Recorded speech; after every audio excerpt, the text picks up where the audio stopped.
So a lot of our customers are asking what the process behind evacuating a household or air conditioning unit looks like. It's illegal to just cut the lines and let the Freon escape into the atmosphere. So what we do is we have professionals come in and evacuate the material. What I'm going to do is show you what the process looks like really quick so you kind of have an idea of what goes on.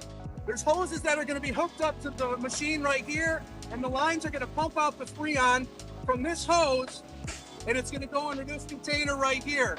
It's a simple process, but needs a lot of professional experience and the right equipment to do so. So now that the condensing unit has been drained by a professional, all of this is safe to be cut open, so none of the Freon is going to leak out to the atmosphere.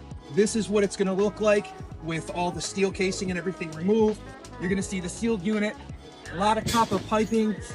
You're going to see the fin over here as well. These are almost always going to be copper that's running through here. You can take these off with a simple screw gun if you have where the bolts are. And then I'm going to show you what it's like when you cut off these ends right here so you can make a little bit more money for your scrap. If you have a reciprocating saw or a sawzall, it's a very quick process. I'm going to have one of the shop guys here show you how it's done very quickly. So you do this on both sides. You're going to upgrade your material.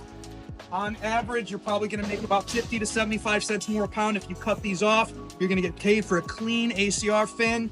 And then you can scrap these as well. These are going to be our ACR ends as well. A lot of the material in here is also going to be steel. You have your fan motor in here, so if you break all this apart, scrap it for the steel. You can scrap it for the motor. There's going to be wires running through here, cut off all your copper, and then you have your sealed unit. You're going to make a lot more when you take it apart versus just bringing it in as a whole unit. Over here is what some of the pieces look like once they're cut out. Again, we're going to process this a little bit further, but this just kind of gives you a general idea of some of the scrap that you can recover off of these AC units.